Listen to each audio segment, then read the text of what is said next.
Hi ಎಲ್ರಿಗೂ ನಮಸ್ಕಾರ. ನಾನು ನಿಮ್ಮ Pradeep Chandra. Welcome back to my YouTube channel P C B diaries. ಇವತ್ತು ನಾನಿರುವಂಥದ್ದು ತುಮಕೂರು ಜಿಲ್ಲೆ ತಿಪ್ಟೂರು ತಾಲೂಕಿನ ಕೆ ಬಿ ಕ್ರಾಸ್ ಬಳಿ ಇರುವಂತಹ ಶ್ರೀ ಲಕ್ಷ್ಮೀ ನರಸಿಂಹಸ್ವಾಮಿ ಬೆಟ್ಟಕ್ಕೆ ಹೋಗೋಣ ಅಂತ ರೆಡಿಯಾಗಿದ್ದೀನಿ. ಸೊ ಮಾರ್ನಿಂಗು ವೆದರ್ ಇವಾಗ ಒಂದು 6 ಕಾಲು. ವೆದರ್ ತುಂಬ ಕೂಲಾಗಿದೆ. ಮಳೆ ಬರುವಂತಹ ಸಾಧ್ಯತೆಗಳು ಇರ್ಬೋದು, ಮೋಡ ಬೇರೆ ಇದೆ. ಸೊ ಇಲ್ಲಿರುವಂತಹ ಶ್ರೀ ಲಕ್ಷ್ಮೀ ನರಸಿಂಹಸ್ವಾಮಿ ಬೆಟ್ಟ ಎಲ್ಲರೂ ಒಂದು ಮೇನ್ ರೋಡಲ್ಲಿ ಹೋಗಿರ್ತಾರೆ. ಸೊ ನಾವೆಲ್ಲ ಚಿಕ್ಕದ್ರಲ್ಲಿ ಒಂದು ಕಾಲು ದಾರಿಲಿ ಹೋಗ್ತಿದ್ವಿ. ಅಂದರೆ ಅದೊಂದು ಇವಾಗಿನವ್ರಿಗೆ ಹೆಂಗೆ ಹೇಳ್ಬೋದು ಅಂದರೆ ಅದೊಂದು ರಹಸ್ಯ ದಾರಿ ಅಂತ ಹೇಳ್ಬೋದು. ಸೊ ಆ ದಾರಿಯಲ್ಲಿ ಇವತ್ತು ಲಕ್ಷ್ಮೀ ನರಸಿಂಹ ಸ್ವಾಮಿ ಬೆಟ್ಟಕ್ಕೆ ಹೋಗೋಣ ಅಂತ ಪ್ರಯತ್ನ ಪಡ್ತಾಯಿದ್ದೀನಿ. ಸೊ ನಾನಿರುವಂತಹ ಜಾಗ ಇವಾಗ ಇದು ಜಾತ್ರಾ ಮಂದಿರ ಅಂತೇಳಿ ನೋಡಿ. ಇಲ್ಲಿ ಜಾತ್ರೆಗಳು ನಡೆಯುವಂಥ ಸ್ಥಳ. ವರ್ಷಕ್ಕೆ ಒಂದು ಬಾರಿ ಲಕ್ಷ್ಮೀ ನರಸಿಂಹ ಸ್ವಾಮಿಯ ಜಾತ್ರೆ ಇಲ್ಲಿ ನಡೆಯುತ್ತದೆ ನೋಡಿ. ಅಲ್ಲಿ ದೂರದಲ್ಲಿ ನಿಮಗೆ ಕಾಣ್ತಾ ಇದೆ ತೇರಿರುವಂತಹ ಜಾಗ. ಇದು ತೇರು. ವರ್ಷ ತೇರನ್ನು ತೆಗೆದು ಶ್ರೀ ಲಕ್ಷ್ಮೀ ನರಸಿಂಹಸ್ವಾಮಿಯನ್ನು ಕೂರಿಸಿ ಇದೇ ಒಂದು ಫೀಲ್ಡಲ್ಲಿ ಜಾತ್ರೆ ಮಾಡ್ತಾರೆ. ಇದು ಫೀಲ್ಡು ಕಂಪ್ಲೀಟು. ಆ ಟೈಮಲ್ಲಿ ನಿಮಗೆ ಇಲ್ಲಿ ಈ ಕಡೆ ಫುಲ್ಲು ಕಂಪ್ಲೀಟಾಗಿ ಅಂಗಡಿಗಳನ್ನ ಹಾಕೊಳ್ತಾರೆ. ಕೆಲವು ಜಾಯಿಂಟ್ ವೀಲ್ಗಳು ತುಂಬ ನಿಮ್ಗೆ ಜಾತ್ರೆ ಅಂದರೆ ನೋಡಿರ್ತೀರ, ಗೌಜು ಗದ್ದಲ ಎಲ್ಲ ಕಂಪ್ಲೀಟಾಗಿದ್ದೇ ಇರುತ್ತೆ. ಸೊ ಇದು ತುಂಬ ಹಳೆಯದಾದಂಥ ದೇವಸ್ಥಾನ. ಇಲ್ಲಿರುವಂಥದ್ದು ಶನೀಶ್ವರ ದೇವಸ್ಥಾನ. ಇದೇ ಫೀಲ್ಡ್ನಲ್ಲಿ ನಿಮಗೆ ಶನೀಶ್ವರ ದೇವಾಲಯ ಸಿಗುತ್ತೆ. ಸೊ ನೋಡಿ, ಇದು ಶನೀಶ್ವರ ದೇವಸ್ಥಾನ. ಬಾಗಿಲು ಹಾಕಿದ್ದಾರೆ, ಯಾರೂ ಓಪನ್ ಮಾಡಿಲ್ಲ ಇನ್ನೂ. ಶನಿವಾರ ತುಂಬ ಚೆನ್ನಾಗಿ ಪೂಜೆ ಮಾಡ್ತಾರೆ ಇಲ್ಲಿ. ಈ ಮರ ಕಾಯಿ ಇದ್ದಂಗಿದೆ, ಇದ್ರ ಬಗ್ಗೆ ನನಗೆ ಐಡಿಯಾ ಇಲ್ಲ. ಈ ಮರದ ಬಗ್ಗೆ ಯಾರಿಗಾರು ತಿಳಿದಿದ್ರೆ ಕಾಮೆಂಟ್ ಮಾಡಿ. ನೋಡಿ, ಈ ರೀತಿ ಕಾಯಿಗಳಿದೆ. ಏನು ಕಾಯಿ, ಮರದ ಹೆಸರೇನು, ಇದ್ರ ಬಗ್ಗೆ ಐಡಿಯಾ ಇಲ್ಲ ನನಗೆ. ನೋಡಿ, ಕಂಪ್ಲೀಟ್ ಇವಾಗ ಫುಲ್ಲು ಕಳೆಗಳಿಂದ ಕೂಡಿದೆ. ಬಟ್ ಇದನ್ನೆಲ್ಲ ಕ್ಲೀನ್ ಮಾಡ್ತಾರೆ ಜಾತ್ರಾ ಸಮಯದಲ್ಲಿ. ನೋಡಿ, ಇಲ್ಲೆಲ್ಲ ಅಂಗಡಿಗಳನ್ನ ಹಾಕ್ತಾರೆ. ಏನೇನು ಬೇಕು, ಪುರಿ, ಕಡಲೆ, ಖಾರ, ಈ ಥರ ಅಂಗಡಿಗಳನ್ನ ಈ ಕಡೆ ಹಾಕ್ತಾರೆ. ಇದು ಹೊಸದಾಗಿ ಕಟ್ಟಡ ಶುರುವಾಗಿದೆ ಸ್ಕೂಲ್ದು. ಜಾತ್ರಾ ಸಮಯದಲ್ಲಿ ಇದನ್ನೆಲ್ಲ ಕ್ಲೀನ್ ಮಾಡಿ ಕಂಪ್ಲೀಟಾಗಿ ಪೂಜೆ ಮಾಡ್ತಾರೆ. ಬಸವಣ್ಣನ ಕೂರಿಸಿದ್ದಾರೆ ಇಲ್ಲಿ. ಬಸವಣ್ಣ ಎಲ್ಲಿ ರಾಮನು ಅಲ್ಲಿ ಹನುಮನು ಅಂತ ಹೇಳ್ಬಿಟ್ಟು, ಇದು ನಿಮಗೆ ನರಸಿಂಹನ ದೇವಾಲಯ ಆದರೆ, ಅಂದರೆ ಮೆರವಣಿಗೆ ಟೈಮಲ್ಲಿ ದೇವ್ರನ್ನೆಲ್ಲ ಕಟ್ಕೊಂಡು ಇಟ್ಕೊಳ್ಳೋದಾದರೆ, ಇದು ಹನುಮನ ದೇವಸ್ಥಾನ. ತುಂಬ ಪುರಾತನ ಕಾಲ ಅಂಥದ್ದು. ಚೋಳರ ಕಾಲದಲ್ಲಿ ನಿರ್ಮಾಣವಾಗಿರುವಂತಹ ದೇವಸ್ಥಾನ ಇದು. ಜಾತ್ರಾ ಸಮಯದಲ್ಲಿ ಜಾತ್ರೆಗಳಿಗೆ ಬೇಕಾಗುವಂಥ ಐಟಮ್ಗಳನ್ನ ಇಟ್ಕೊಳ್ಳೋಕ್ಕೆ ಅಂತಲೇ ಒಂದಷ್ಟು ಬಿಲ್ಡಿಂಗ್ ಮಾಡಿದ್ದಾರೆ. ಇದು ಮೇನ್ ಇರೋದು ಇಲ್ಲಿಗೆ ಬಂದು ದೇವರನ್ನು ಕರ್ಕೊಬಂದು ಪೂಜೆ ಮಾಡಿ ಆಮೇಲೆ ತೇರನ್ನು ಹಚ್ತಾರೆ. ಸಮುದಾಯ ಭವನಗಳು, ಊರಲ್ಲಿ ಏನೇ ಚಿಕ್ಕ ಪುಟ್ಟ ಫಂಕ್ಷನ್ ಆದರೂ ಅಥವಾ ದೇವರ ಕಾರ್ಯಗಳಾದರೂ ಇಲ್ಲಿ ಊಟ ಹಾಕ್ತಾರೆ. ಇದು ಕೆಂಪಮ್ಮ ದೇವಿ ದೇವಸ್ಥಾನ. ಇಲ್ಲಿ ತುಂಬ ಮದುವೆಗಳಾಗುತ್ತೆ. ಯಾಕಂದರೆ ಇಲ್ಲಿ ಸಮುದಾಯ ಭವನ ಮತ್ತು ಊಟದ ಹಾಲ್ ಇರೋದ್ರಿಂದ ಸೊ ಮದುವೆಗಳು ಆಗುತ್ತೆ. ತುಂಬ ಜನ ಚೌಟ್ರಿಗೆಲ್ಲ ಹೋಗಿ ಮದುವೆಗೆ ಅಂತಲೇ ತುಂಬ ಲಕ್ಷಾಂತರ ರೂಪಾಯಿ ಕಳೀತಾರೆ. ಬಟ್ ಇದು ಬೆಸ್ಟ್ ಅಂತ ಹೇಳ್ತೀನಿ. ಊರಲ್ಲಿ ಒಂದು ದೇವಸ್ಥಾನ ಇದ್ದರೆ ದೇವಸ್ಥಾನದಲ್ಲೇ ಮದುವೆ ಆಗಿ, ಆಡಂಬರದ ಮದುವೆಯಿಂದ ಸುಮ್ಮನೆ ಮನಿ ಬರ್ನ್ ಆಗುತ್ತೆ ಅಷ್ಟೇ ಹೊರತು ಏನೂ ಉಪಯೋಗ ಆಗಲ್ಲ. ಎಷ್ಟೋ ಜನ ಸಾಲ ಮಾಡಿಕೊಂಡು ಕಷ್ಟಪಡ್ತಾರೆ. ಸೊ ಅದ್ರ ಬದಲು ಈ ಥರ ಸಿಂಪಲ್ಲಾಗಿ ದೇವಸ್ಥಾನಗಳಲ್ಲಿ ಮದುವೆ ಆಗೋದ್ರಿಂದ ಎಲ್ಲರಿಗೂ ಒಳ್ಳೆಯದಾಗುತ್ತೆ. ವಿಶಾಲವಾದ ಫೀಲ್ಡ್ ಇರೋದ್ರಿಂದ ಜಾತ್ರೆ ಮಾಡಬೇಕಾದ್ರೆ ಈಸಿ ಆಗುತ್ತೆ. ಇದನ್ನು ತೇರು ಬೀದಿ ಅಂತಲೇ ಕರೀತಾರೆ. ಯಾಕಂದರೆ ನೋಡಿ, ಇದು ತೇರಿಗೋಸ್ಕರ ಮಾಡಿರೋವಂಥದ್ದು. ಯಾಕಂದರೆ ಮಳೆಯಲ್ಲಿ ನೆನಿಬಾರ್ದು ಅಂತ ತೇರು ಸೇಫ್ಟಿಗೋಸ್ಕರ ಮೇಲೆ ನಿಮಗೆ ಶೆಡ್ ಹಾಕಿ ತೇರನ್ನು ಮಾಡಿದ್ದಾರೆ. ನೋಡಿ, ತೇರಲ್ಲಿ ನಿಮಗೆ ನರಸಿಂಹನ 3 ನಾಮದ ನಾಮ ಹಾಕಿದ್ದಾರೆ ನೋಡಿ, ಇಲ್ಲಿದೆ. ಇದು ವರ್ಷಕ್ಕೊಂದ್ಸತಿ ತೆಗೆದುಬಿಟ್ಟು ಪ್ರತಿ ವರ್ಷವೂ ನರಸಿಂಹದೇವರು ಅಂದರೆ ಮೆರವಣಿಗೆ ದೇವರನ್ನ ಕೂರಿಸಿ ಇಲ್ಲಿ ಜಾತ್ರಾ ಮಹೋತ್ಸವವನ್ನು ನೆರವೇರಿಸ್ತಾರೆ.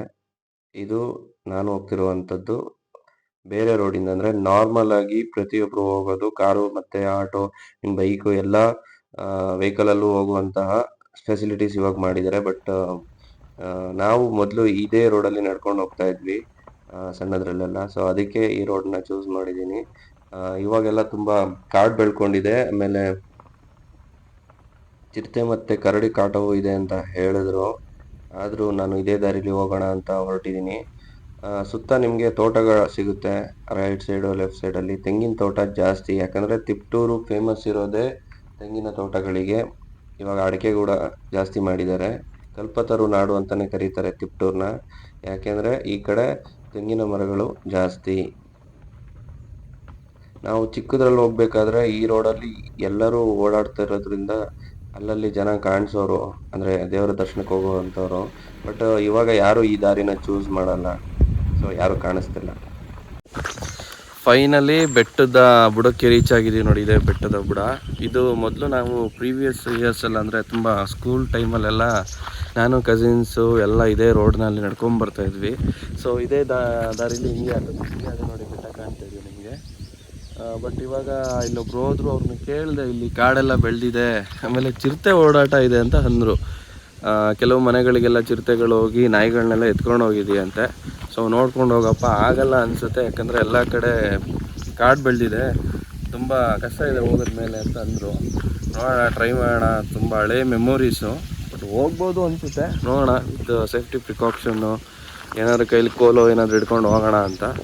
ಸೊ ನೋಡಿ, ಇದೆ ನಿಮಗೆ ಬೆಟ್ಟದ ಬುಡ. ಅಲ್ಲಿ ಬೆಟ್ಟ ಕಾಣ್ತದೆ ನಿಮಗೆ.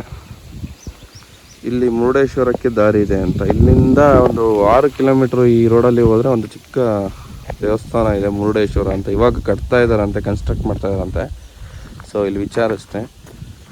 ಇದು ಬೆಟ್ಟದ ತಪ್ಪಲು ಫುಲ್ ಫಾರೆಸ್ಟ್ ಏರಿಯಾ ನೋಡಿ. ಇಲ್ಲಿ ಬೇಲಿ ಹಾಕಿದ್ದಾರೆ, ಫುಲ್ಲು ಫಾರೆಸ್ಟ್ ಏರಿಯಾ. ಯಾಕಂದರೆ ತುಂಬ ಜನ ಫಾರೆಸ್ಟ್ ಏರಿಯಾಗಳನ್ನೂ ಬಿಡ್ತಾಯಿಲ್ಲ, ಎಲ್ಲ ತೋಟಗಳು ಮಾಡ್ತಾರೆ ಅಂತ ಹೇಳ್ಬಿಟ್ಟು ಬೇಲಿ ಹಾಕ್ಬಿಟ್ಟಿದ್ದಾರೆ. ಈ ರೋಡ್ ಇಷ್ಟೊಂದು ನೀಟಾಗಿ ಯಾಕಾಗಿದೆ ಅಂದರೆ, ಮೊದಲೆಲ್ಲ ಮೈನ್ಸ್ ನಡೆಯೋದು ಇಲ್ಲಿ. ಸೊ ಮೈನ್ಸ್ ನಡಿಬೇಕಾದ್ರೆ ಲಾರಿಗಳು ಓಡಾಟ ತುಂಬ ಇತ್ತು ಇಲ್ಲಿ. ಸೊ ಅವಾಗ ರೋಡ್ಗಳು ಮಾಡಿರೋದು. ಇವಾಗ ನೋಡಿ ಎಷ್ಟು ನೀಟಾಗಿ ರೋಡ್ ಹಂಗೆ ಕಾಣುತ್ತೆ. ಅಲ್ಲಿ ಕಾಣ್ತಾ ಇದೆ ನಿಮಗೆ ಬೆಟ್ಟ. ನಾವೊಂದು 500 ಅಡಿ ಕೆಳಗಿದ್ದೀವಿ. ಇದು ಸಮುದ್ರ ಮಟ್ಟದಿಂದ 500 ಅಡಿ ಇದೆ ಬೆಟ್ಟ. ನೋಡಿದ್ದಾರೆ ಹೆಂಗಿದೆ ಅಂತ. Full complete. ಮೊದಲು ಈ ಮರದ ಕೆಳಗಡೆ ಒಂದು ಇಲ್ಲಿ ವಿಶ್ರಾಂತಿ ಮಾಡ್ಬೋದಿತ್ತು, ತುಂಬ ಚೆನ್ನಾಗಿತ್ತು. ಇಲ್ಲಿ ದೇವರ ದರ್ಶನ ಮುಗಿಸ್ಕೊಬಂದು ಇಲ್ಲಿ ಬಂದು ಕೂತ್ಕೊಂಡು ನಾವು ವಿಶ್ರಾಂತಿ ಮಾಡ್ತಿದ್ದೀವಿ ಒಂದು ಟೈಮಲ್ಲಿ. ಕಡುದಾದ ದಾರಿ ಆಗಿದೆ ಫುಲ್ಲು. ಮೊದಲು ಎಲ್ಲ ಓಡಾಡಿ ದಾರಿ ಸೌದು ನೀಟಾಗಿರೋದು ದಾರಿ. ಬೆಟ್ಟದ ಹತ್ರ ಹೋಗ್ತಾ ಇದ್ದೀವಿ ನೋಡಿ. ತುಂಬ ದೊಡ್ಡ ಬೆಟ್ಟ ಅಂತ ಏನು ಅನ್ನಿಸ್ತಾಯಿಲ್ಲ ನನಗೆ, ಯಾಕಂದರೆ ನಾವು ಎತ್ತಿನ ಭುಜ ತುಂಬ ಕಡೆ ಬೆಟ್ಟಗಳನ್ನ ಹತ್ತಿರೋದ್ರಿಂದ ಕೆಳಗಿಂದನೇ ಇದು ಬೆಟ್ಟ ಅಷ್ಟೊಂದು ಹೈಟು ಆ ಥರ ಅನಿಸ್ತಿಲ್ಲ. ಬಟ್ ಭಯ ಆಗ್ತಿರೋದೇನು ಅಂದರೆ, ಬೆಳಿಗ್ಗೆ ನಮ್ಮ ಮನೇಲಿ ಹೇಳಿದ್ರು ಚಿರತೆಗಳ ಕಾಟ ಇದೆ ಅಂತ. ಸೊ ಏನೇ ಧೈರ್ಯ ಇದ್ದರೂ ಮೈಂಡ್ ಕಾನ್ಷಿಯಸ್ಸು ಒಂದ್ಸತಿ ಯಾರೋ ಏನೋ ಹೇಳಿದಾಗ ಬರೀ ಅದ್ರ ಮೇಲೆ ಬರುತ್ತೆ, ಚಿರತೆ ಬಂದೇನಾರು ಆಗ್ಬಿಟ್ರೆ ಅಂತ. ಲಕ್ಷ್ಮೀ ನರಸಿಂಹ ಸ್ವಾಮಿ ನಂಬ್ಕೊಂಡು ಬೆಟ್ಟ ಹತ್ತಿದ್ದೀವಿ. ಆ ಥರದ್ದು ಯಾವುದೇ ತೊಂದರೆಗಳಲ್ಲಾಗಲ್ಲ ಅಂದ್ಕೊತೀನಿ. ಆಮೇಲೆ ನನಗಿರೋ ಟಾಸ್ಕ್ ಇನ್ನೊಂದೇನು ಅಂದರೆ,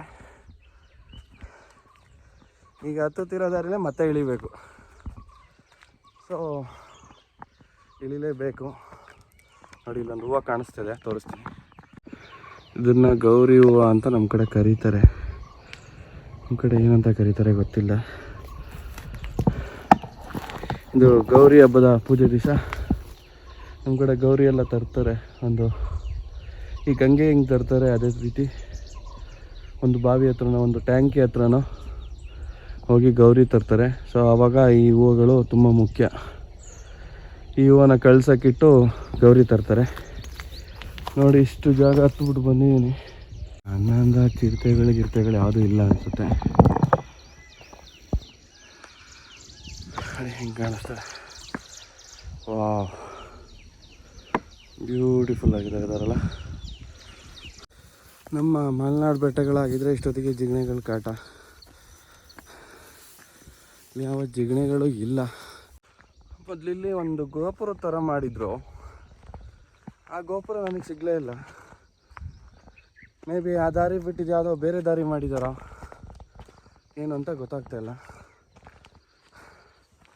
ಬೆಟ್ಟ ಇನ್ನೇನು ಹತ್ರ ಬರುತ್ತೆ. ಇನ್ನೊಂದು 100 ಮೀಟರ್ ಹೋದರೆ ಮಿಡ್ಡಲ್ಲಿ ಒಂದು ರೋಡ್ ಬರುತ್ತೆ. ಅಂದರೆ ಗಾಡಿಗಳಿಂದ ಬೆಟ್ಟಕ್ಕೆ ಹೋಗೋಕ್ಕೆ ಮಾಡಿರುವಂಥ ರೋಡು. ಇವಾಗ ಯಾವುದೋ ಒಂದು ಟರ್ನು ಸಿಕ್ತು. ಹಾಂ, ಇಲ್ಲಿ ಸಿಕ್ತು ನೋಡಿ ಗೋಪುರ. ನಾನು ಅಂದ್ಕೊಂಡು ಎಲ್ಲಾಯ್ತು ಈ ಗೋಪುರ ಅಂತ. ಗೋಪುರ ಫುಲ್ ಬಿದ್ದೋಗಿದೆ ಫ್ರೆಂಡ್ಸ್. ನೋಡಿ, ಇದೇ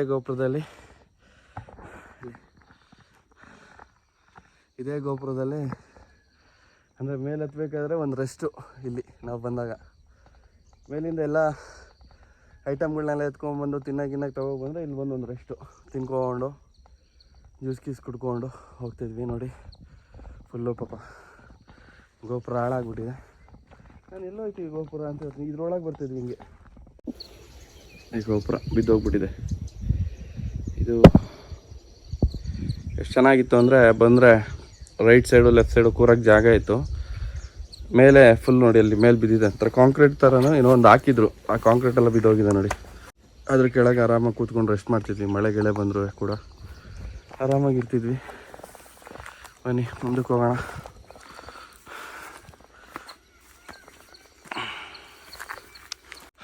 ಏನೇ ಹೇಳಿ, ಬಾಲ್ಯದಲ್ಲಿ ನಾವು ನಡ್ಕೊ ಬರ್ತಿದ್ದಿದ್ದೆ ಒಂದು ಖುಷಿ.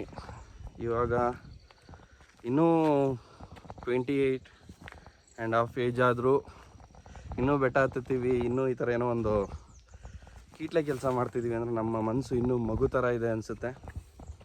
ಯಾಕಂದರೆ ನನ್ನ ಫ್ರೆಂಡ್ಸು ಎಷ್ಟು ಈ ಏಜಲ್ಲೆಲ್ಲ ಮದುವೆ ಆಗಿ ಮಕ್ಕಳು ಮಾಡಿಕೊಂಡು ಲೈಫಲ್ಲಿ ಸೀರಿಯಸ್ನೆಸ್ ಅಂತ ತೊಗೊಂಡಿದ್ದಾರೆ. ಸೀರಿಯಸ್ನೆಸ್ ತೊಗೊಂಡು ಎಲ್ಲೂ ಓಡಾಡೋದೇ ಇಲ್ಲ. ಕೆಲಸ ಆಯಿತು, ಮನೆ ಆಯಿತು, ಮಕ್ಕಳಾಯಿತು, ಟ್ಯೂಷನ್ಸ್. ಓಕೆ, ಅವರು ಹೋದರೆ ಹೆಂಡ್ತಿ ಜೊತೆ ಧರ್ಮಸ್ಥಳ, ಸುಬ್ರಹ್ಮಣ್ಯ, ಮೈಸೂರು, ಚಾಮುಂಡಿ ಬೆಟ್ಟ ಈ ಥರ ಟ್ರೆಕ್ಕಿಂಗ್ ಮಾಡಬೇಕು. ಈ ಥರ ಇಲ್ಲಿ ಚಿರತೆ ಇದೆ, ಅದಿದೆ ಇದಿದೆ ಅಂತ ಹೇಳಿದ್ರು ಕೂಡ ನಾವು ಹತ್ತು ಬರ್ತಿದ್ದೀವಿ ಒಂದು ಧೈರ್ಯದಲ್ಲಿ. ಬಟ್ ಅವರೆಲ್ಲ ಟ್ರೈ ಮಾಡೋಕ್ಕೋಗಲ್ಲ. ಯಾಕೆಂದರೆ ಅವ್ರಿಗೆ ಫ್ಯಾಮಿಲಿ ಇರುತ್ತಲ್ಲ. ನೋಡಿ ಹೆಂಗಿದೆ ಹೂವು, ತುಂಬ ಸಖತ್ತಾಗಿದೆ ಮಾತ್ರ ಇವು. ಇದ್ರ ಹೆಸರು ಯಾರಿಗಾದರೂ ಗೊತ್ತಿದ್ರೆ ಕಾಮೆಂಟ್ ಹಾಕಿ. ಅಲ್ಲೊಂದು ಕಡೆ ಇದೆ, ಅಲ್ಲೊಂದು ಕಡೆ ಇದೆ ಹೂವು, ಇಲ್ಲೊಂದು ಕಡೆ ಇದೆ. ಹೂಗಳು ನೋಡಿದ್ರೆ ಏನೋ ಒಂಥರ ಮನಸ್ಸಿಗೆ ಖುಷಿ ಆಗುತ್ತೆ. ನಗು ಮುಖದ ಹೂವುಗಳು ನೋಡಿ. ಈ ಹೂವು ಯಾರಿಗಾದ್ರೂ ಗೊತ್ತಾ ರೀ? ಕಾಮೆಂಟ್ ಹಾಕ್ರಿ. ಈ ಹೂವು ಹೆಸರೇನು? ಕಾಡು ಗುಲಾಬಿನ? ನೋಡಿ ಈ ಥರ ಹೂವುಗಳು, ಈ ಪರಿಸರ ಸೌಂದರ್ಯ ನೋಡಿ, ಇವೆಲ್ಲ ನೋಡಿದಾಗ ಅನ್ಸೋದು ನಾವೊಂದು ಲಾಗ್ ಮಾಡ್ತೀವಿ, ಯೂಟ್ಯೂಬ್ಗೆ ಹಾಕ್ತೀವಿ, ವ್ಯೂವ್ಸು 100 ಬರುತ್ತೋ, 1K ಬರುತ್ತೋ, ಇಲ್ಲ 1 ಮಿಲಿಯನ್ ಆಗುತ್ತೋ, ಅದು ಸೆಕೆಂಡ್ ಮ್ಯಾಟ್ರ್ ಅನಿಸುತ್ತೆ. ಸೊ ನಾವಿಲ್ಲಿ ಬಂದು ಅನುಭವಿಸ್ತೀವಲ್ಲ, ಈ ಫೀಲ್ ಇದೆಯಲ್ಲ, ಈ ಫೀಲ್ನ ಅನುಭವಿಸ್ಬೇಕು. ಎಲ್ಲ ಯೂಟ್ಯೂಬ್ ಬ್ಲಾಗರ್ಸ್ಗೆ ಹೇಳೋದಿದ್ದೇನೆ, ಫಸ್ಟ್ ಆಫ್ ಆಲು ನೀವು ಮಾಡ್ತಿರೋ ಕೆಲಸದಲ್ಲಿ ಖುಷಿ ಪಡಿ. ನೋಡಿ ಹೆಂಗಿದೆ ವೆದರು. ಈ ವೆದರಿಗೆ ಬಂದಾಗ ನಿಮಗೆ ಫಸ್ಟ್ ಖುಷಿ ಇರಬೇಕು. ಇದರಿಂದ ನನಗೆ ಎಷ್ಟು ವ್ಯೂಸ್ ಬರುತ್ತೆ, ಎಷ್ಟು ಕಾಮೆಂಟ್ಸ್ ಬರುತ್ತೆ, ಎಷ್ಟು ಲೈಕ್ಸ್ ಬರುತ್ತೆ, ಇದೆಲ್ಲ ಮ್ಯಾಟ್ರ್ ಆಗಲ್ಲ. ನೀವು ಅಲ್ಲೋಗಿ ಏನು ಎಕ್ಸ್ಪೀರಿಯೆನ್ಸ್ ಮಾಡಿದ್ರಿ, ನೆನಪುಗಳು, ಅದೇ ಮ್ಯಾಟ್ರ್ ಆಗೋದು. ಫೈನಲಿ ನಾವೇನೇ ಎಷ್ಟೇ ಮಾಡಿ ಇಟ್ಟರೂ ಕೂಡ, ನಾವು ಎಷ್ಟೇ ಕೋಟಿ ಮಾಡಿ ಇಟ್ಟರೂ ಕೂಡ ಕೊನೆಗೆ ಎಲ್ಲೋ ಒಂದು ಕಡೆ ಒಂದು ಏಜ್ ಆಗುತ್ತೆ, ಒಂದು ಬರುತ್ತೆ. ಆ ಏಜ್ ಆದಾಗ ಒಂದು ಕಡೆ ಕೂತ್ಕೊಂಡು ಒಂದಷ್ಟು ಬುಕ್ಗಳು ಬೇಕಾದರೆ ಬರಿಬೋದು, ನಿಮ್ಮ ನೆನಪುಗಳು ಸಾಗರದಷ್ಟಿದ್ರೆ. ಸೊ ನಿಮ್ಮ ಲೈಫಲ್ಲಿ ನೆನಪುಗಳೇ ಇಲ್ಲ, ಒಂದೇ ಒಂದು ಜಂಜಾಟ, ಮನಿ ಹಿಂದೆ ಹೋಗಿ ಸೊ ಅದೇ ಕಾನ್ಸಂಟ್ರೇಟ್ ಮಾಡಿದ್ರೆ ನಿಮಗೆ ನೆನಪುಗಳೇ ಇರಲ್ಲ. ಕೊನೆಯದಾಗಿ ಮನಿ ಇರುತ್ತೆ, ನೀವು ಉಳಿಸ್ಕೊಂಡಿದ್ರೆ ಇರುತ್ತೆ. ಕೆಲವರು ಒಂದು 50 ಏಜ್ವರೆಗೂ ಒಳ್ಳೆ ದುಡ್ಡಲ್ಲಿದ್ದು ಲಾಸ್ಟಿಗೆ ಕೈ ಆಗಿರೋವಂಥವ್ರನ್ನೂ ನೋಡಿದ್ದೀನಿ. ಕೆಲವರು 50 ಏಜ್ವರೆಗೂ ₹1 ದುಡ್ಡು ಇಲ್ದಲೇ ಎಂಜಾಯ್ ಮಾಡಿ ಕೊನೆಗೆ ಯಾವುದೋ ಲಕ್ಕಲ್ಲಿ ದುಡ್ಡು ಮಾಡಿಕೊಂಡು ಲಾಸ್ಟಲ್ಲಿ ಲೈಫ್ ಸೆಟ್ಲ್ ಆಗಿರೋರನ್ನೂ ನೋಡಿದ್ದೀನಿ. ಸೊ ಜೀವನ ಹಿಂಗೆ ಅಂತ ಹೇಳೋಕ್ಕೆ ಆಗೋದೇ ಇಲ್ಲ ಅನಿಸುತ್ತೆ. ನನಗೆ ತುಂಬ ಖುಷಿ ಆಗ್ತದೆ ನೋಡಿ ಈ ವೆದರು. ಇವಾಗೆಲ್ಲ ಮರ್ತೇ ಹೋಯ್ತು ನೋಡಿ, ಆಯಾಸನೇ ಕಳೆದೋಯ್ತು.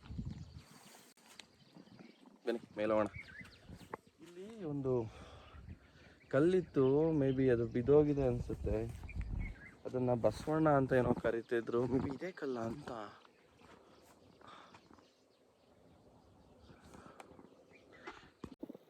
ನೋಡಿ ಈ ಥರ ಇದೆ ಕಲ್ಲು ಇದು. ನೋಡಿ ಈ ಥರ ಇದೆ ಕಲ್ಲು, ಬಟ್ಟು ಇದು ಮಳೆಗೆ ಗುಡ್ಡ ಕುಸಿತ ಉಂಟಾಗಿ ಆ ಕಲ್ಲು ಬಿದ್ದಿರ್ಬೋದು. ಯಾಕಂದರೆ ತುಂಬ ಚೇಂಜಸ್ ಕಾಣ್ತಾ ಇದೆ. ನಾನು ಅವಾಗ ನೆನೆಸ್ಕೊಂಡಿರೋದು, ಅವಾಗ ಬಂದಿರೋ ರೀತಿಗೂ ಇವಾಗಿರೋದಕ್ಕೂ. ಬಟ್ ಆ ಕಲ್ಲಿಗೆ ಏನು ಮಾಡ್ತಿದ್ವಿ ಅಂದರೆ, ನಾವು ಮೇಲೆ ಇಲ್ಲಿ ಪೂಜೆ ಮಾಡಿಸ್ಕೊಬರ್ತಿದ್ವಲ್ಲ, ಬಾಳೆಹಣ್ಣನ್ನು ಆ ಕಲ್ಲಿಗೆ ಮೆತ್ತುತ್ತಿದ್ವಿ. ಅರ್ಧ ಬಾಳೆಹಣ್ಣು ಮೆತ್ಬಿಟ್ಟು ಇನ್ನು ಅರ್ಧನ ಪ್ರಸಾದ ಅಂತ ತಿಂತಿದ್ವಿ. ಬಸವಣ್ಣನ ಕಲ್ಲು ಅಂತ ಏನೋ ಹೇಳಿದ ನೆನಪು ನನಗೆ, ಬಟ್ ಆ ಕಲ್ಲು ಕಾಣಿಸ್ತಿಲ್ಲ. ಮೇ ಬಿ ಅದೇ ಇರ್ಬೋದು, ನಾನು ತೋರಿಸಿದ್ನಲ್ಲ, ಮಳೆಗೆ ಬಿದ್ದು ಹಿಂಗಾಗಿರ್ಬೋದು ಅಂತ ಅಂದ್ಕೊತೀನಿ. ನೋಡಿ ಫುಲ್ಲು ಈ ರೋಡಲ್ಲಿ ಯಾರೂ ಬರೋದೇ ಇಲ್ಲ ಅನಿಸುತ್ತೆ, ಎಲ್ಲ ಮುಚ್ಕೊಬಿಟ್ಟಿದೆ. ಕಲ್ಲುಗಳಿದ್ರೆ ನೋಡಿ ಸ್ವಲ್ಪ ಸತ್ಯಗಳು ಬೆಳೆಯೋದು ಕಮ್ಮಿ ಆಗುತ್ತೆ. ನೋಡಿ ಕರೆಂಟ್ ಲೈನ್, ಬೆಟ್ಟಕ್ಕೆ ಹೋಗಿರುವಂತಹ ಕರೆಂಟ್ ಲೈನ್ ನೋಡಿ. ಕಂಬ, ಲೈನ್ ಮ್ಯಾನ್ಗಳು ಎಷ್ಟು ಕಷ್ಟಪಟ್ಟಿದ್ದಾರೆ ಒಂದು ಕಂಬ ಇಲ್ಲಿಗೆ ತರೋಕ್ಕೆ. ಬೆಟ್ಟಕ್ಕೆ ಕರೆಂಟ್ ಕಂಬ ಹಾಕೋದು ಎಷ್ಟು ಕಷ್ಟ, ನಾವು ಹತ್ತೋಕ್ಕೆ ಕಷ್ಟಪಡ್ತಿದ್ದೀವಿ. ಕರೆಂಟ್ ಕಂಬ ಹಾಕಿ ಕರೆಂಟ್ನ ಬೆಟ್ಟಕ್ಕೆ ತಂದು, ಸೊ ದೇವರಿಗೆ ಬೆಳಕು ಕೊಟ್ಟಿದ್ದಾರೆ ಅಂತ ಹೇಳೋದ್ರಲ್ಲಿ ತಪ್ಪಾಗಲ್ಲ. ಸೊ KEB ಡಿಪಾರ್ಟ್ಮೆಂಟ್ಗೆ ನಮ್ಮದೊಂದು ಥ್ಯಾಂಕ್ಸು. ಇಲ್ಲ ಸಿಕ್ತು ಬ್ರೋ, ಆ ಕಲ್ಲು ಸಿಕ್ತು. ನಾನು ಹೇಳ್ತಿದ್ನಲ್ಲ, ಆ ಕಲ್ಲು ಇಲ್ಲೇ ಇದೆ ಆ ದೇವರ ಕಲ್ಲು. ತೋರಿಸ್ತೀನಿ ನಿಮಗೆ, ಇದೇ ಆ ದೇವರ ಕಲ್ಲು. ಅದು ಜಾರಿದೆ ಇದು ಸ್ವಲ್ಪ. ನೋಡಿ ಇಲ್ಲಿಗೆ ನಾವು ಕಲ್ಲಿಗೆ ಮೆತ್ತಿ ಅಂತಿದ್ವಿ. ಯಾರೋ ಹೂವಿನ ಹಾರ ಹಾಕೋಗಿದ್ದಾರೆ, ಯಾರೋ ಅಪರೂಪಕ್ಕೊಬ್ಬರು ಬಂದಿರ್ಬೋದು. ಈ ಕಡೆ ಮಳೆಗೆಲ್ಲ ಕಲ್ಲು ಕೂಸ್ತು ಬಿಟ್ಟಿದೆ.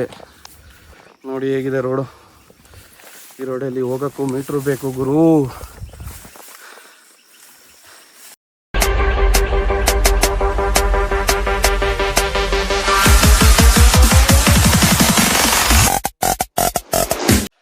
ಅದು ಮರ ತುಂಬ ಹಳೆಯದಾದಂಥ ಮರ.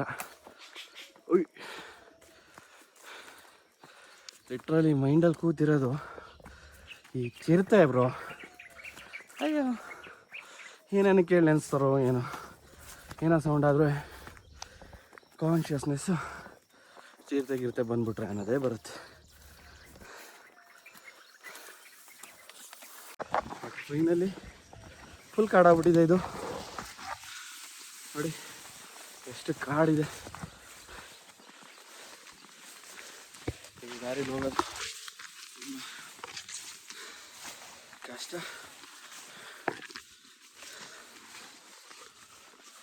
ಆದರೂ ಬಂದ್ವಿ friends, finally mid of the ಬೆಟ್ಟ ಅಂದರೆ ಕೆಂಚರಾಯನ ಗುಡಿ ಹತ್ರ ಬಂದ್ವಿ.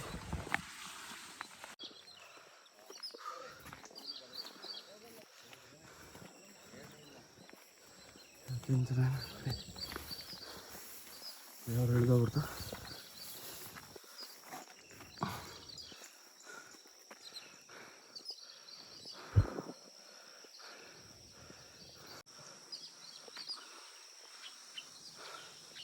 ನೋಡಿ ಅಲ್ಲಿ ಕಾಣಿಸ್ತಾ ಇದೆಯಲ್ಲ ಗೋಪುರ. ಮೊದಲು ಈ ಕಡೆಯಿಂದ ಹೋಗ್ತಾಯಿದ್ವಿ ಮೇಲಕ್ಕೆ. ಸೊ ಇಲ್ಲಿ ಮೆಟ್ಲುಗಳಿತ್ತು. ಆ ಗೋಪುರದಿಂದ ಹಂಗೆ ಹೋದರೆ ದೇವಸ್ಥಾನದ ಹಿಂಭಾಗಕ್ಕೆ ಹೋಗ್ತಿದ್ವಿ. ಇಳಿಯೋದು ಕೂಡ ಆ ಕಡೆಯಿಂದ ದೇವಸ್ಥಾನದಿಂದ ಹಿಂಭಾಗದಿಂದ ಇಳಿತಿದ್ವಿ ನನಗೆ ನೆನಪಿರೋ ಪ್ರಕಾರ.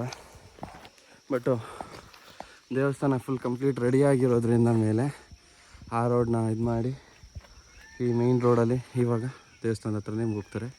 ಇದು ಕೆಂಚರಾಯನ ಗುಡಿ ನೋಡಿ. ಇದು ಕಲ್ಯಾಣಿ, ಹಳೆ ಕಲ್ಯಾಣಿ. ಮೊದಲು ಈ ಕಲ್ಯಾಣಿಯಲ್ಲಿ ನೀರಿತ್ತು. ಸೊ ನಾವು ಚಿಕ್ಕದ್ರಲ್ಲಿ ಬರಬೇಕಾದ್ರೆ ನೀರಿತ್ತು. ಇತ್ತೀಚೆಗೆ ನೀರಿಲ್ಲ. ಬೆಟ್ಟದ ಮೇಲೆ ನೀರು ನಿಲ್ಲಲ್ಲ ಅನಿಸುತ್ತೆ, ಏನೋ ಗೊತ್ತಿಲ್ಲ. ಇತ್ತೀಚೆಗೆ ನೀರಿಲ್ಲ, ಮೊದಲು ನೀರಿರೋದು. ಇದು ಕೆಂಚರಾಯನ ಗುಡಿ. ಇದ್ರ ಬಗ್ಗೆ ನಿಮ್ಗೆ ಆಮೇಲೆ ಎಕ್ಸ್ಪ್ಲೈನ್ ಮಾಡ್ತೀನಿ. ಫಸ್ಟು ದರ್ಶನ ಮಾಡೋಣ ಬನ್ನಿ. ಶ್ರೀ ಲಕ್ಷ್ಮೀ ನರಸಿಂಹಸ್ವಾಮಿ ಯಾವ ವಿಚಾರಕ್ಕೆ ಫೇಮಸ್ಸು ಅಂತ ಅಂದರೆ, ಮುಖ್ಯವಾಗಿ ಗಾಳಿ ಬಿಡಿಸುವುದು ಅಂದರೆ ದೆವ್ವ ಬಿಡಿಸುವುದು ಹಾಗೂ ಮಾಟ ಮಂತ್ರದ ತೊಂದರೆ ಇದ್ದರೂ ಇಲ್ಲಿ ಹುಷಾರಾಗುತ್ತೆ. ಮತ್ತು ಲಕ್ಷ್ಮಿ ಅಭಾವ ಅಂದರೆ ದುಡ್ಡಿನ ಹಣಕಾಸು ವಿಚಾರದಲ್ಲಿ ತೊಂದರೆಗಳಿದ್ದರೂ ಇಲ್ಲಿ ಒಳ್ಳೆಯದಾಗುತ್ತೆ. ಆಮೇಲೆ ಇಲ್ಲಿನ ಪ್ರತೀತಿ ಅಂದರೆ ಲಕ್ಷ್ಮೀ ನರಸಿಂಹಸ್ವಾಮಿಗೆ ಪೂಜೆ ಆಗಬೇಕಾದ್ರೆ ನಾಯಿಗಳು ಬಂದು ನಿಲ್ಲುತ್ತವೆ ಎಂದು ಪ್ರತೀತಿ ಇದೆ. ನಾನು ಹೋದಾಗಲೂ ಕೂಡ ನಾಯಿಗಳು ಅಲ್ಲೇ ಇದ್ವು. ದೇವಸ್ಥಾನದ ಗೋಪುರ ಅಂದರೆ ಟಾಪಲ್ಲಿ ಆಪೋಸಿಟ್ ದಿಕ್ಕಲ್ಲಿ ಆಂಜನೇಯ ಮತ್ತು ಗರುಡನನ್ನು ಪ್ರತಿಷ್ಠಾಪಿಸಿದ್ದಾರೆ. ದೇವಸ್ಥಾನದ ಮುಂಭಾಗ ಗರುಡ ಗಂಬ ಇದೆ. ನರಸಿಂಹಸ್ವಾಮಿಯ ನೆನಪು ಬಂದ ತಕ್ಷಣ ನನಗೆ ಮೊದಲು ನೆನಪಾಗೋದು ಅಪ್ಪು ಅವರು. ಏನಕ್ಕೆ ಅಂದರೆ ಪ್ರಹ್ಲಾದ್ ಕ್ಯಾರೆಕ್ಟರ್ ಅಷ್ಟು ಚಿಕ್ಕ ಏಜಲ್ಲಿ ಅಷ್ಟು ನೀಟಾಗಿ ಮಾಡಿದರು. ಇದು ದೇವಸ್ಥಾನ ಫುಲ್ಲು ಹೊಸ ಶಿಲ್ಪಕಲೆಯಲ್ಲಿ ಮಾಡಿದ್ದಾರೆ. ಕಂಬಗಳೆಲ್ಲ ನೀಟಾಗಿದೆ. ಎಲ್ಲ ಸ್ಟೋನ್ ಡಿಸೈನ್ ಮಾಡಿದ್ದಾರೆ ನೋಡಿ, ಹಿಂಗೆ ಕಾಣ್ತಿದೆ ನಿಮಗೆ. ಮೂರ್ನಾಮದ್ದಾಗಿರ್ಬೋದು, ಶಂಖದ್ದಾಗಿರ್ಬೋದು, ಚಕ್ರಗಳಾಗಿರ್ಬೋದು, ಪ್ರತಿಯೊಂದು ಸ್ಟೋನ್ ಡಿಸೈನ್ ಮಾಡಿದ್ದಾರೆ. ಕಂಬಗಳು ಅಷ್ಟೇ ನೀಟಾಗಿ ಡಿಸೈನ್ ಮಾಡಿದ್ದಾರೆ. ನಾನು ಸುಮ್ಮನೆ ಮೇಲತ್ತು ನೋಡಿದೆ ಏನಿದೆ ಅಂತ. ಅದು ಅಂಚುಗಳ ಮೇಲೆ ಹಾಕಿದ್ದಾರೆ, ಸೊ ಡಿಸೈನ್ಗೋಸ್ಕರ ಅಥವಾ RCCಗಳು ಲೀಕ್ ಆಗುತ್ತೆ ಅಂತ ಹಾಕಿದಾರೋ ಗೊತ್ತಿಲ್ಲ, ಬಟ್ ಚೆನ್ನಾಗಿತ್ತು ನೋಡಿ. ಡಿಸೈನ್ಸ್ ಹೆಂಗೆ ಮಾಡಿದ್ದಾರೆ ಅಂದರೆ ಕಂಪ್ಲೀಟ್ ಶಿಲ್ಪಿಗಳೇ ಮಾಡಿರುವಂಥ ದೇವಸ್ಥಾನ. ಇಲ್ಲಿ ನೋಡಿ, ಇಲ್ಲಿ ಸ್ವಾಮಿಗೆ ಅಭಿಷೇಕ ಮಾಡಿದ್ದು ನೀರು ಬರುತ್ತೆ. ಆ ನೀರನ್ನ ಮೈಗೆ ಹಾಕೊಂಡ್ರೆ ಗಾಳಿ ಹೋಗ್ಬಿಡುತ್ತೆ ಅಂತ ಇಲ್ಲಿನ ಪ್ರತೀತಿ ನಂಬಿಕೆ. ಸೊ ನಿಮಗೆ ಇಲ್ಲಿ ಕಲ್ಲು ಹಾಕೋದು ಅಂತ ಕರೀತಾರೆ. ಅಂದರೆ ಗಾಳಿನ ಬಿಡಿಸೋದು ಅಥವಾ ಗಾಡಿಗೆ ಅಡ್ಡನಾಗಿ ಕಲ್ಲು ಹಾಕೋದು ಅಂತ ಕರೀತಾರೆ. ಅದು ಕೆಳಗಿನ ದೇವಸ್ಥಾನದಲ್ಲಿ ಮಾಡ್ತಾರೆ. ಅದ್ರ ಬಗ್ಗೆ ನಿಮಗೆ ಎಕ್ಸ್ಪ್ಲೈನ್ ಮಾಡ್ತೀನಿ. ಲಕ್ಷ್ಮೀ ನರಸಿಂಹ ಸ್ವಾಮಿಗೆ ತುಂಬ ಇಷ್ಟವಾದಂಥ ಹೂ ಅಥವಾ ದಳ ಅಂದರೆ ತುಳಸಿಯ ಕಟ್ಟೆ ನೋಡಿ ಎಷ್ಟು ನೀಟಾಗಿದೆ. ಲಕ್ಷ್ಮೀ ನರಸಿಂಹಸ್ವಾಮಿಯ ಪಾದ ಇದು ಎಂಟ್ರಿ.